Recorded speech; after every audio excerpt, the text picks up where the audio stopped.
I'm here to introduce the wonderful Clara Timpe. Admittedly, she started her career in talent branding by accident. With intent, passion, and strategic foundation, she and her team have executed a variety of high-impact projects and initiatives. Today, she will educate us on ways to employ scrappy talent branding strategies on display every day on Pinterest.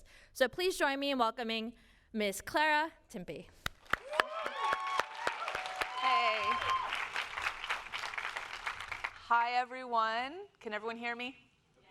Great. If you can't, just holler. So my name's Clara. I work on the talent brand team at Pinterest. I hope everyone's having an amazing conference so far. I definitely am. Thanks to LinkedIn, of course, for putting this together and bringing all these amazing people together. It's been awesome. So I'm here today to talk about my own adventures and experience in scrappy talent branding. And scrappy talent branding can mean a lot of different things. Maybe it means that you are at a small company on a small team and you just have one project you need to execute. Maybe you're on a big team with a lot of resources at a big company, but you have an upcoming deadline.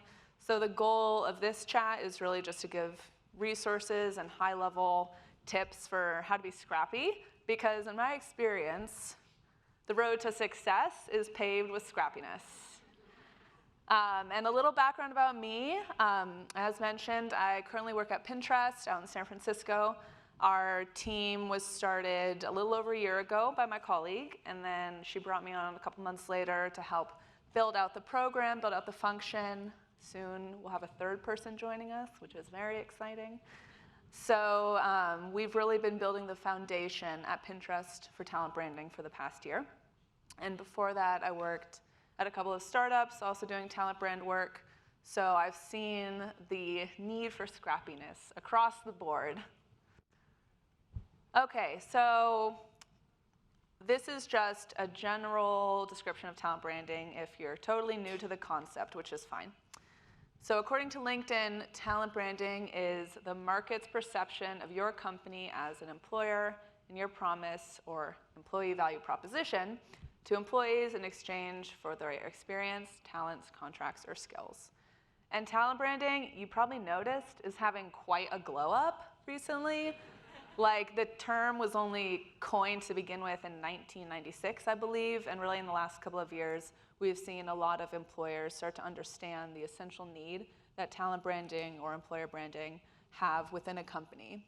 I think we all know how competitive the marketplace is, and to be able to attract the talent you want, you really have to differentiate your employer, especially in tech, as I'm sure some of you know, especially when there's so many amazing offices, and the standard for what employers can provide is so high, you really need to figure out what your messaging is, what your employer brand is, and be able to tell that story. So today, we're going to talk about what I call the Instagram versus reality view of talent branding. We're going to go into some skills to be scrappy and to build out your talent brand function, and then we'll bring it all together. Before we do that, I just want to get a poll from the audience. Can you raise your hand if you are an employer branding professional? Okay, not that many. Excellent. Can you raise your hand if you've ever been told to do a project or if you've ever had to do a one-off talent brand project before? Okay, that's a lot more. Okay. And then raise your hand if you're like, hey, I have no idea what talent branding is. The FBI session was closed, so I thought this one would be cool. Yeah, shout out to your honesty. Love it. Okay, so diving in, ideal world versus reality. There's a Venn diagram. I made this on like Photoshop, so it's not very good. But there's two circles in this Venn diagram of talent branding. There's an ideal world of the brand at your company. There's another world where there's no talent brand at all. And then there's a very small circle, which is where we really live and thrive. So digging into that, there's going to be a lot of gifts. Gifts are my love language. So an ideal world of talent branding, this is super general for any company. If talent branding was provided optimal resources, you would already have a perfect employee value proposition, which means it was already started when you came to the company and you don't have to take the time to create that from scratch because it can be an overwhelming endeavor. Totally necessary, but it takes a long time. In an ideal world, you have in-house marketing and design resources. You can just rely on your own team. You don't have to outsource because a lot of talent branding is creating really fun, engaging, unique content. And lastly, there's a red thread that connects talent branding throughout all of your functions, throughout people and marketing, and everyone is already fully invested and understands the significance. Versus reality.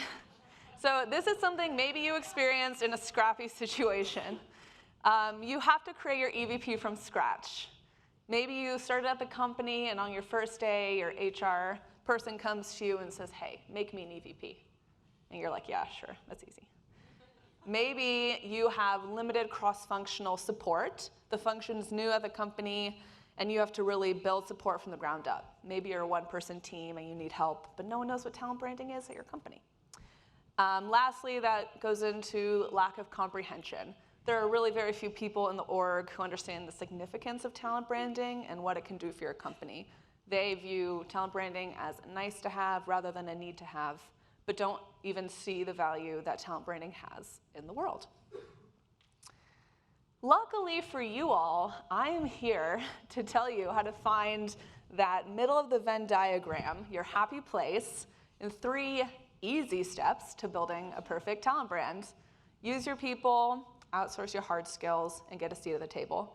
And this is all just general kind of high-level knowledge. At the end, when we have questions, I'm happy to give specific examples to tie into any of these. So use your people. This is something that has helped me in every place I've ever worked in talent branding. You know, often talent branding is a smaller function, even at big companies, and you need a lot of work done. So the best thing that I've figured out to do is to build a network to help on projects, even if you don't have headcount. So the best thing is to find growth seekers in your company and know the worth of your teammates. So if you have a lot of people reaching out to you who are marketing coordinators or sourcers who have a lot of skills but aren't using them in their day-to-day, but you know like they're amazing at InDesign, they're a great copywriter, bring those people into your fold, help them understand what they can do within talent branding, turn them into your network. Another way to build out that network is to find long-tenured folks who love your company. This is a really good one because at every company, you know, there's like someone who's been working there for 5 years, which is like 50 years in the tech world. So you gotta identify those people. They probably wanna have an impact, they love the company, and they'll be interested in spreading the word of that your workplace is amazing. So once you have those people, borrow their bandwidth. What we did at Pinterest was when my colleague who started the program began, it was only her, and she was starting the program from scratch, but obviously Pinterest had a lot going on, so she needed to execute on some priorities right away. And she's a one-man band, so she couldn't do everything all herself. So what she did was she created a talent brand tiger team. She did everything I mentioned in the previous slide. She found those people who wanted to work on projects, who were videographers, who knew, and she put them in teams according to their interests to help on specific projects. And this was helpful because she was able to execute a lot more than she would have if she was just doing it herself. The second best thing you can do when you know the worth of your teammates is to build an employee ambassador group. These are great for you because they help you get work done, but obviously they're great for the brand because it's essentially a free way to create amazing brand awareness. If your employees themselves can post on their social media, can use their word of mouth, really it's a win-win for everyone. And also they stay engaged. So at Pinterest, what we did to build PinCore, which is our employee ambassador group, is we went to recruiters and hiring managers and our employee resource groups for nominations because we wanted to make sure across the company there was a diversity of background and department and identity. And once we had those 150 or 200 names, we held info sessions for all those nominees so they could come and we could drum up interest for the program. And we were able to build a group of about 100 people who were very engaged, and they've been very helpful for us. So, in sum, teamwork really does make the dream work. Second thing you can do is to outsource your hard skills. This is often easier said than done, and it does depend, of course, on the amount of dollars you have. But I've found that it's really valuable to know what you don't know. What I don't know can fill many libraries, so it's fine. But I know that it makes sense to use dollars on the skills you don't have and you need the most. So for example, design. If you created your employee value proposition and now you're super excited to start building content, but you have no experience, you don't know design, you don't know videography, but you do have some dollars, definitely just outsource that. Find firms that can create your visual brand, design your collateral, make social media videos, outsource those hard skills that you just don't have. And if your marketing team can't provide those resources, they still definitely can recommend firms they've worked with, individuals they know and they trust who can help you. Another example is storytelling. Like I said, there are firms that can do content creation, there are employer brand firms. There's really a lot of resources out there if what you just need is quick content and you don't have the know-how to do it yourself. At Pinterest, we have a lot of needs for our career site, but I don't really know HTML, and it would take a lot to learn, I think. So we migrated the site onto a platform that's very easy, drag and drop, and we can edit ourselves. The benefit of that being I can just make edits in real time, and I can also have a lot more creativity in building out the site, and I don't have to rely on our subsites team with their backlog to go in and take a couple weeks to make those changes. Okay, so a case study, employee value proposition. So in my experience, everyone wants one, and no one really wants to make one. It's like the sausage. You don't want to see how it gets made. But I don't want to detract from the fact that they're very important. And at Pinterest, we knew that we needed an EVP to start our work because we didn't want to just put content out there without a clear message. We needed to work with HR and build that message for what it means to work at Pinterest and the promise we make to candidates so it's aligned. So it worked out for us. This was a very neat and tidy way this worked, but Pinterest rolled out a new mission and values earlier this year in partnership with a firm called 21st Century Brand, and they were great. And the pro of us working with them to create our EVP was that they had already interviewed all of the stakeholders at the company, the leadership, the C-suite. They had a very comprehensive understanding of the Pinterest mother brand. So our EVP directly aligned to the new mission and values that we had just created for our employees. So it just worked out that it was a really easy way to create our EVP quickly so we could then get started on the actual content we wanted to create and the messaging we wanted to do. So lastly, a seat at the table. This is simple, but just figure out who your allies are at your company and put them in your corner. See what I did there? Sorry. Should we go back and appreciate it? Yeah. This is one of my better decks.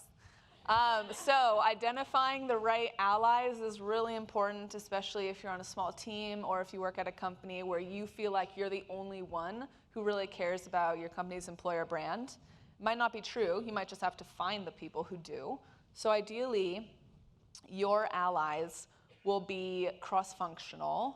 You'll have allies in different departments. If your talent brand team is based on recruiting, you definitely need those allies in marketing. If you're based, on the marketing team, obviously you're going to be working a lot with recruiting. So you really need to find those allies. And this makes sense when you think about how you are actually creating, marketing and messaging opportunities for different demographics.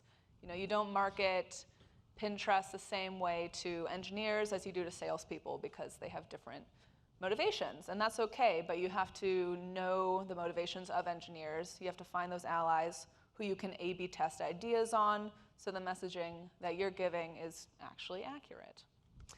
Ideally, you will find experienced folks who have worked in talent brand before or worked at a company with a talent brand function and understand the significance. If you don't have this, there's a lot of education that goes into up-leveling people in your company, and it takes a lot of time to really get them invested. So if you can find people who already have at least some level of that, it will go a long way in building allies, other allies within the company. And then lastly, it would be amazing, this is an ideal world, if there is someone at your company who is a big kahuna who you can get support from. If you are at a small company, maybe it's your CEO. If you're at a big company, maybe it's your VP of engineering. But if you can really get allyship from someone who can be in rooms and in conversations that you're not inherently in, you will secure a better future for Talent Brand. Your voice will be heard more, and you'll just be more successful. So, bringing it all together. It's really all about attitude, I think. Successful talent branding takes a lot of creativity, it takes a lot of passion and patience, and the scrappier that you are, the more work you put in, the more you'll get out, and you really just gotta keep a very positive outlook and know when it's time to access that scrappy side. Thank you.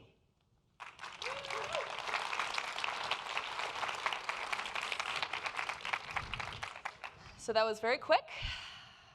I left a lot of time for questions. So don't be shy. Please come up and ask me all your questions.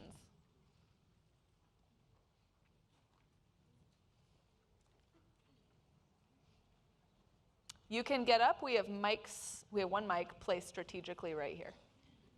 Hey, how's it going? Good. My name is Oh, great. Amir. Name and company. I work at Netflix. I lead employer branding there. I would love to know what is the best work of your career at Pinterest? Like, what's the one campaign that you're most proud of? Oh, this is great. This isn't the most impactful campaign that we know because we're just kind of starting it right now. But we're doing a series of employee spotlight videos, just social cuts on LinkedIn, where we feature employees from different departments within Pinterest, and we identified what their favorite hobby is, and we interviewed them, and they talked about how their hobby is connected to their role, and that's been super cool to see. You all should go to the Pinterest LinkedIn page and check those out. When it comes to creating content, you mentioned sometimes outsourcing some of those larger tasks can be really useful. When it comes to building out that content calendar, what that looks like, do you have any recommendations for someone getting started or outside vendors that might be able to help? Yeah, definitely. There's a lot of free templates just for creating content calendars. It also depends on the channel. Like for Instagram, if you want to build a life at your company Instagram, there are free sites like Hootsuite, and I think Looker might be another one that is free and that can build out that calendar for you. We worked with a firm called Hybrid to do those videos that I just mentioned. There's another one called Job Portraits, which does content creation, blog posts, a lot of videos. So there's actually quite a lot, and a lot of marketing firms are starting to do more employer branding work. So I would really recommend talking to your network and finding those firms that maybe your marketing team has used or they know, but there's definitely a lot out there. Thank you. Yeah. Hi, I'm Juliana from Ancestry. Hi. We've gotten to the Tiger Team portion quite a bit in trying to move things like this forward, and had buy-in from executives and things like that, but somehow it always fizzles and dies. There's just brick walls we can't seem to push our way through. Do you have anything that's worked well in your experience? Yeah, I think that's always a risk, and it definitely does happen. What we do is we hold quarterly skill builds, even if we don't have projects going, for specific people, just so everyone on our Tiger team and on our employee ambassador group is getting something as well. We did a fun skill build where we had my colleague talk about how everyone should make their LinkedIns better, and we had one of our comms folks come and talk about how to be like a social media ambassador. So that was a cool skill build for them, and we didn't actually have a project for them, but we did give them sweatshirts. That's what we're missing. Okay. Yeah, swag solves everything. But yeah, definitely just keep them engaged, even if it's not a project. Hi, I'm Stephanie. I lead employer branding at Twilio. I had a question around content mix. I think in terms of being scrappy, where we struggle with is everyone wants to do everything. Videos, blogs, everything. And in terms of budget, I was just wondering what's your approach to the channels you play in, the content you produce, and how you prioritize? Sorry, I think I missed the first part, if you could just lean in a little bit. Sure. Content mix. So Content how mix. do you prioritize the channels you play in and the content you develop for different channels? Yeah, I think it's a lot of trial and error and looking at the data. Some of the platforms have really well built out analytics. LinkedIn's easy because it has all the analytics right there, and we can see what content got the most impressions, what no one seemed to care about, and then we build out the program from there. And I think it also depends on the department. We use different content channels for like engineers because they're on like Stack Overflow more than they are on Instagram, et cetera. So it's a bit of a mix of looking at the data and then also just making sure you are targeting your channels to who you want to hire most. Thank you. Hi, I'm Barbara Paco with the Bill and Melinda Gates Foundation. Sorry, could you lean forward a little bit? Sure. Thanks. I'm Barbara Paco with the Bill and Melinda Gates Foundation. Two hopefully easy questions. One, where does your talent brand sit? So what group or department? And then who was your big kahuna and how did you utilize them best? Good questions. So at Pinterest, talent branding sits on recruiting. At two previous companies, it sat just on people. But at Pinterest, I'd say big kahuna is the chief of staff of our like engineering leader. It is for sure a symbiotic relationship, but he's good if we can make sure we're making him happy and if he feels confident that we understand the motivations of engineers and we don't just come and say, here's a project, it's done, I hope you like it. Great, thank you. Hello, Hey. I'm Colleen. I work at employer branding at Instacart.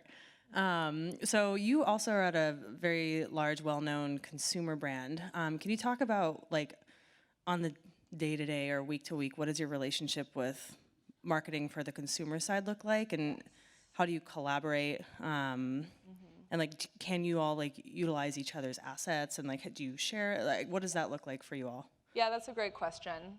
Pinterest is lucky because our mother brand has amazing awareness. People really love Pinterest. It's different from other social media sites because it's really personal. There isn't really a social networking function. I think now we just implemented like a heart button, like you can like if someone tries a pin. But people like the product because it's personal. You just go there. Maybe you find all your inspiration for your wedding on there. So that's great because Pinterest does have a really robust marketing team that they've been building out over the past year. And because they've been building it out so recently, it's been a little bit of a challenge slotting in because we also only started a year ago.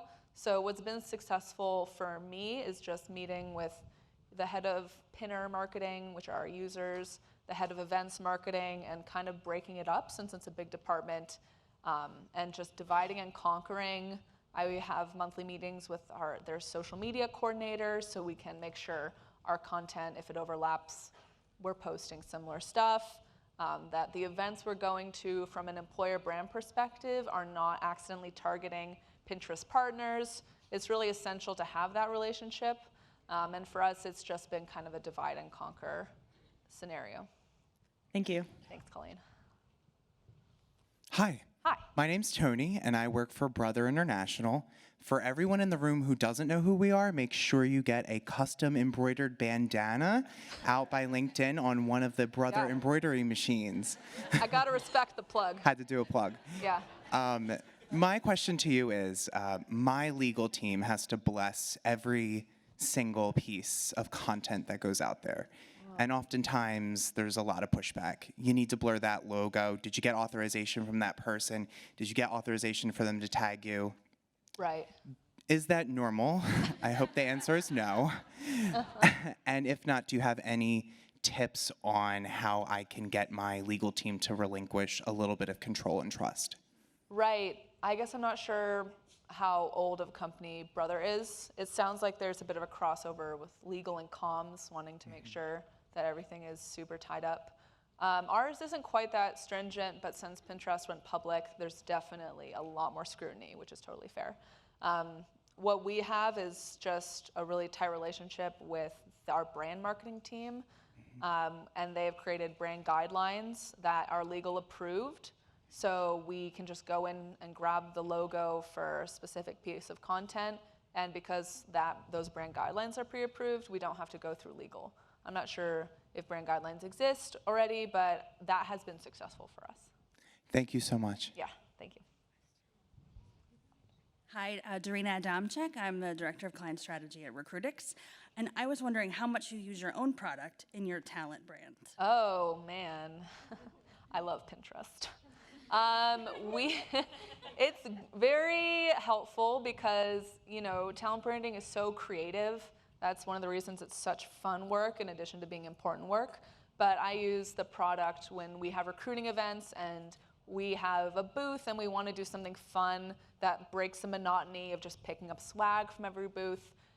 For a recent event, we found inspiration on how to do macrame keychains at an engineering event, and that was wildly popular. So we use Pinterest a lot in getting ideas for events. And Pinterest is actually great for just digital research too. I've had to do some InDesign stuff myself, and there's a lot on there about great like formats you can look at and great design inspiration. So I use it quite a bit. Sorry, my follow-up is, are you doing sponsored content on Pinterest to We are. From Pinterest? Okay. Yes, we have a pilot program where we run employment ads on Pinterest, and we target those to departments and cities we're hiring in. And that was started recently, and it's sort of just been a fun project that we're still seeing lift on. Okay, thank you. Yeah. Hi, I'm Tom Russell. I'm the recruitment manager for a company called Deputy. We're headquartered in Sydney in Australia, but we've got offices in the US as well. So we're about 350 people worldwide now. We've thought about doing an EVP document. Actually, I did one a couple of companies ago with a company that was sort of 100 people. My sort of issue is that we're growing so fast. We're 200 people in Sydney now. We were 100 a year ago. Right. I keep going, this is going to be a big block of work. At what point do we sit down and spend all this work, get project teams together to do the EVP? Because if we do it now, in a year's time, our EVP is different because we're a much bigger company. Right. So do you have any advice for companies that are growing really fast? Yeah. About when they should do their EVP or how they could do it so that it'd be flexible and they could sort of adapt to it as they grow? Yeah, I don't know if there's a perfect solution. I think you should make an EVP right off the bat because the identity of the company probably won't change even if they have more employees every year, but the core values of the company probably won't change too much, the product, all these things. So the sooner you can get an EVP going, it will actually just make your life easier because it'll make your messaging a lot easier, and you'll be able to dive into analytics that will influence that messaging on, who is looking at this content, who are we trying to reach. But as companies grow, it's inevitable that your messaging might change. I'd say it probably won't change too much in the short term, so why not get started? But you might have to reevaluate once a year. Yeah, fantastic. Thank you very much. I had one quick follow-up question, which was, at what size do you think a company needs a full-time talent brand person? Because we've got a recruitment team, we've got an HR team, we don't have a dedicated talent brand person. Yeah. At what size do you find a company needs a dedicated person like yourself? I mean, obviously I'm biased, and I think every company of every size should have one. But I think more so it is a question of if your founders understand the importance and if you need to educate them, because maybe your founder, your CEO is coming to you and saying, why aren't we hiring the top talent? There's got to be a reason that we're not closing. There's got to be a reason that we're not getting the best possible people in the door. And they might just not know that that is a function called talent brand that they need, and they need one person to do it, or resources will be stretched thin and it won't be done well. So if it's not already at your company, it's definitely just a question of making sure the big kahunas understand that it's something they need and want, even if they don't realize that they do. Thank you very much. Thank you. Hi, I'm Monica Chavez with Yokohama. I have two questions. One was, what was your main goal, and how did you align strategy to that goal when implementing your employer branding? And what has been the most significant impact you've had since you've implemented? Yeah, so when I joined, our biggest goal really was creating an EVP, and well, we actually focus more on the candidate side, and HR focuses on the HR side, all woven together. But that was really the goal because it was a new function at Pinterest, and we knew that we needed to know what our messaging was before we went out and spent a lot of money on what that messaging was. So I think that was our biggest need and our biggest success because of how important it was for messaging. Thank you. Curly, I'm shorter. Hi, Michelle Wentz, head of recruiting for Hot Topic and Box Lunch. My question is, when you started to create your EVP, did you do any surveys within your current employees, or did you use a third-party vendor to come up with the EVP? And if you did use a third-party vendor, how do you make it come off organic and authentic, that people actually resonate with it? Yes, that is so important. I mean, you can't have a value proposition to candidates that your employees aren't believing or isn't their experience, or else you're going to have terrible retention. So we partnered with 21st Century Brand in the work. They had already interviewed a lot of internal stakeholders, but they also dived really deep into our employee satisfaction surveys to make sure that that messaging was really just threaded through. Okay. Thank you. Yeah. Hi, Sarah Koch, and I manage talent brand and marketing for Workday. Nice. And we are lucky enough to have a team in building content and resources for our recruiters to go and be the evangelists for our EVP and our brand. But sometimes getting recruiters to lift their head up and focus on something other than a rec can be a challenge. So any secret sauce on helping them understand the value and actually utilizing the content and resources that you're building? Yeah, that's such a good question, and especially as you produce more and more content, you don't want it to get lost. I've seen it be successful a couple different ways. One is, this was at a previous company, it was a smaller company to be sure, but just a Slack channel for recruiters, life at the company, and I would just post that content there for them to pick up, and I would totally annoy them. I would @here, and I would call people out. And one thing that I do at Pinterest that is popular is a monthly brand update email, which has a lot of links about Pinterest news that has come out. But recently at the top of that, I've been putting in talent brand content, just right at the top of that update. And some of my Pinterest colleagues here can probably tell you that I'm hilarious. So like that email is read a lot, and because that's probably the thing that recruiters look at mostly that I do, I make sure to just put that content links right at the top of that newsletter. Awesome, thanks. Yeah. Hi, I'm Rose, and I manage recruitment marketing at Squarespace. Oh my goodness, I used to work at Squarespace. Oh, we should talk. Yeah. My question then to you is, so I feel like this function, talent branding, has a lot of cross-functional partners. You work with so many departments, and you have a lot of stakeholders that care about so many different things. You have recruiting that cares about hires. You have marketing that cares about reach and engagement. You have finance, who cares about cost per hire or budgeting. So what is your approach to showcasing your success to all of the many different stakeholders that you have internally? Yeah, unfortunately, there isn't like one easy just sheet where you can put your metrics and say, these are the 4 metrics that are the most important ones in talent branding, and everyone should look at these and be happy. I definitely just tailor it to the person that wants to know, like if it's our finance person, just giving them just high-level information that will make them happy, but also inform them that my goal is not to get butts in seats, essentially. My goal is to create the brand, and if it's, engineering leadership, giving them just straight data points, whether they prefer that in a just monthly or quarterly email, maybe they want a sheet that I update once a week. Unfortunately, it's just tailoring that to the parties. But if anyone has a better idea, please tell me. Hello, we're actually neighbors in San Francisco. Oh. I'm Rajiv Bawa. I lead employment brand at Airbnb. Oh my goodness. So yes. the question I have for you, can you talk a little bit more about what your macro EVP is? And I think you had an excellent point in terms of the different type of talent that you want to attract is going to have a different type of pull and the pull that you're going to need. So if you can go more into the macro, into the micro, that would be helpful.